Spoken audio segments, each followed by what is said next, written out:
since I'm far enough away, I'm not sure. It may have like put my lipstick everywhere that's not just on my lips, so bear with that.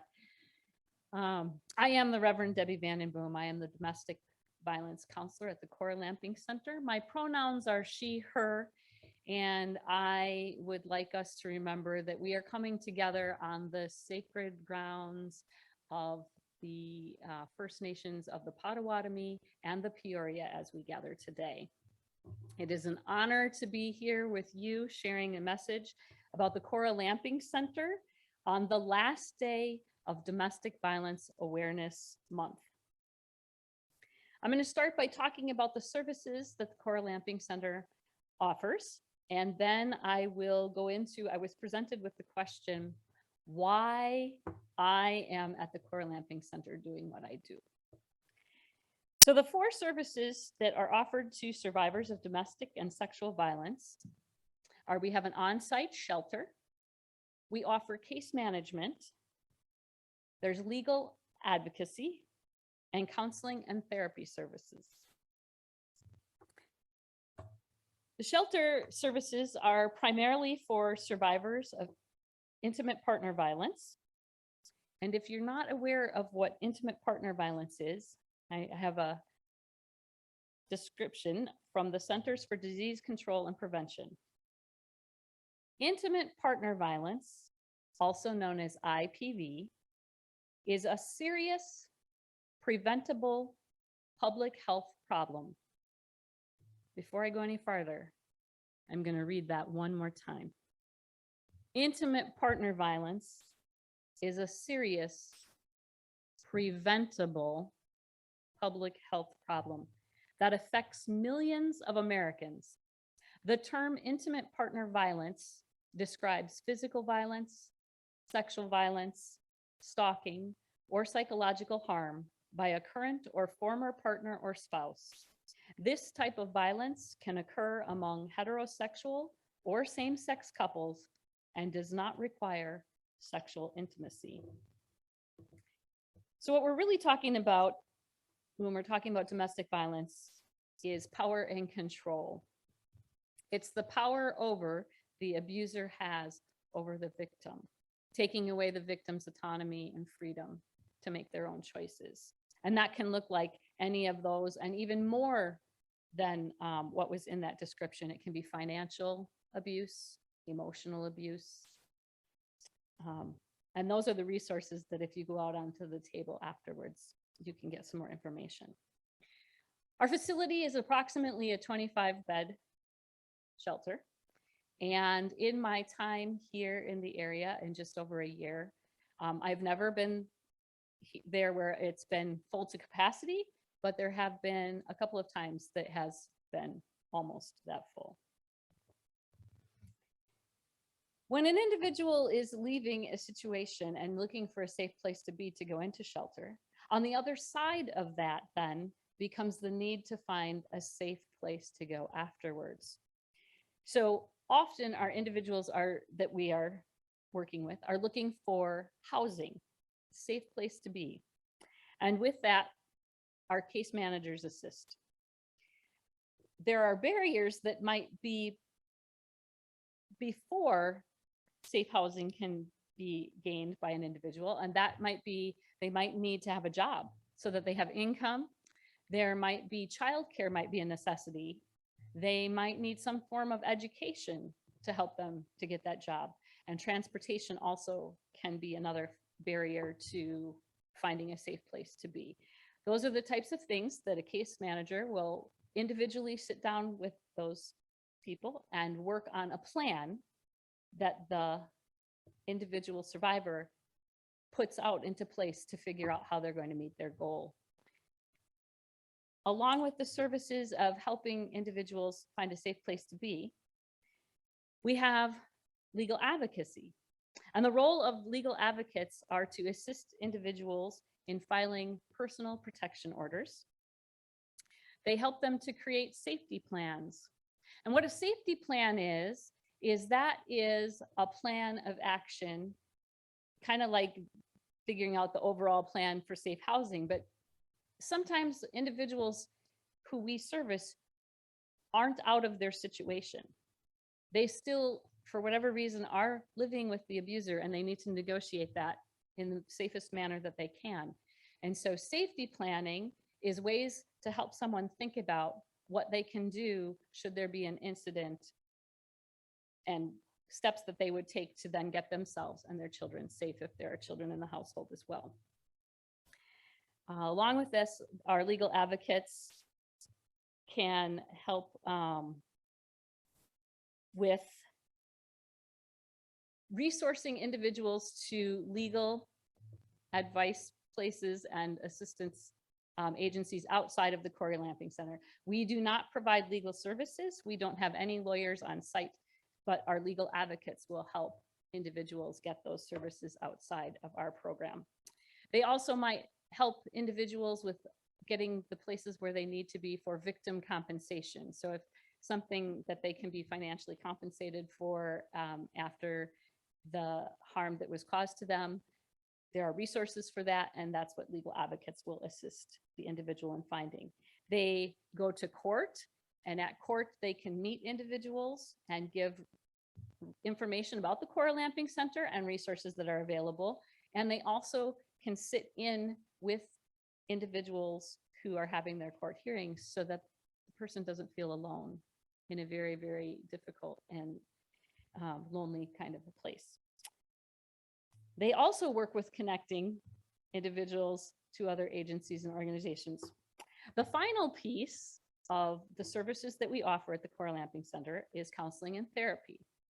And you couldn't see it, but Rachel's in the back. She waved her hand. She's the therapist and I'm the counselor. And what we offer is we have individual counseling, which is free for survivors. We also co-facilitate a peer support group, and that meets on Wednesday evenings from 4:30 to 6:30. We offer childcare and provide a meal as part of that as well. On Tuesday mornings from 10 a.m. to noon, I also offer an art time where individuals can come and participate in an art activity because art is another thing that a lot of people find very helpful when they are processing emotions and as they are working towards their healing journeys.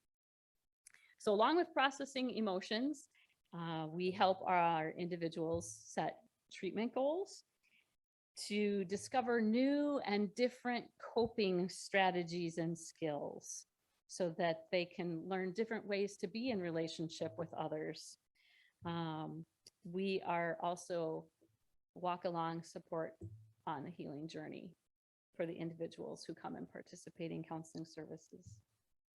Domestic violence is never the fault of the survivor. That person is not alone. I believe them, and together we can help them. I chose my title today, Disregarding Harm to Sacred Creation, is Blasphemy, because when any living creation is harmed, the community is harmed. And in my understanding and experience, ignoring harm as it happens to humans and the whole of creation is disregard for the divine energy that we all possess. So in this sense, even though we're not talking about like words and a language of speaking something as blasphemy, I am interpreting this as action because our bodies communicate things as well. And so our action of inaction is the blasphemy when it comes to domestic violence. One of the things that I want you to know about me is I'm a foundational thinker.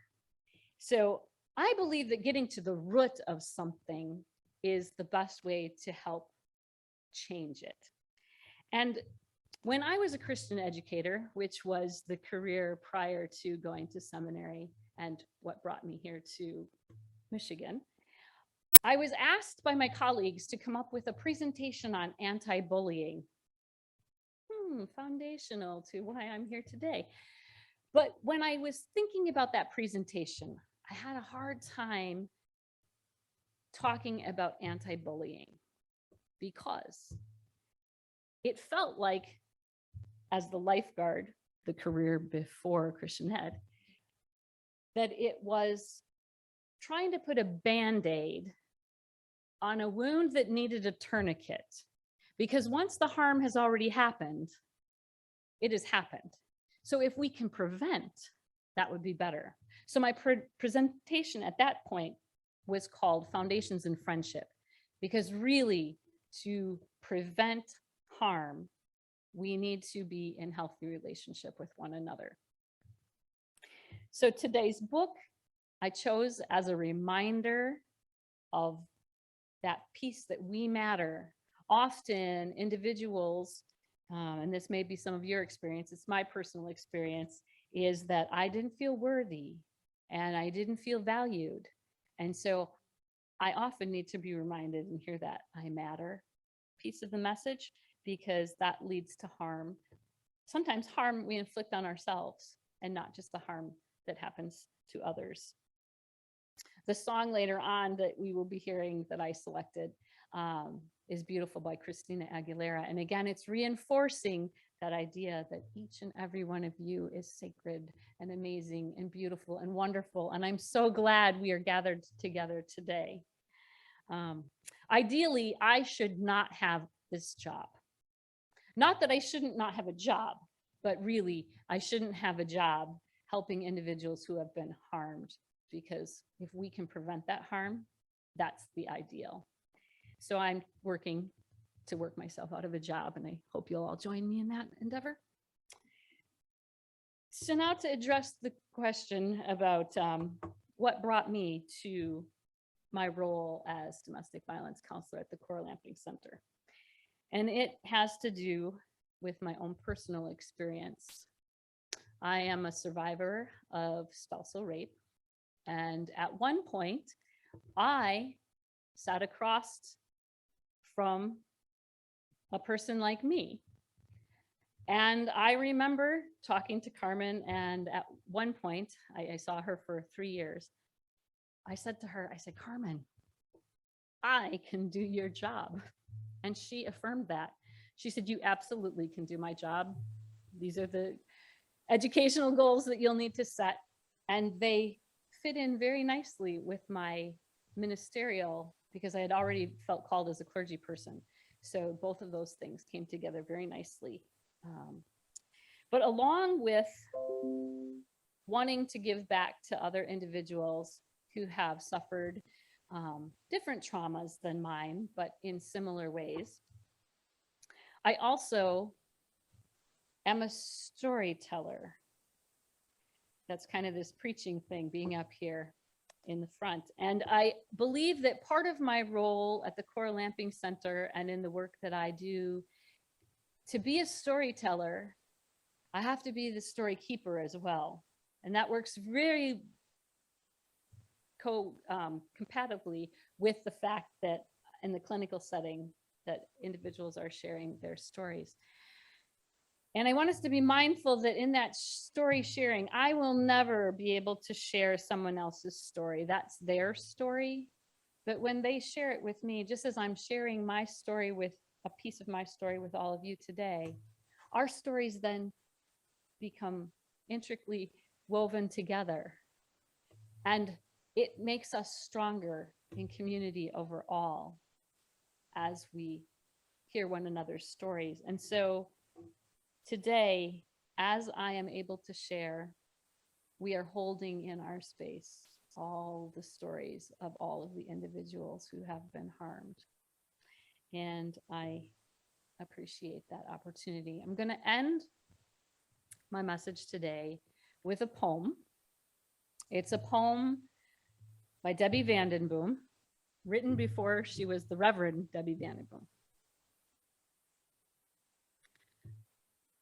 In she walked, alone, afraid, free falling like a feather, believing it was her duty to allow another to dictate her destruction, searching for a place that was safe and secure, unlike her current situation.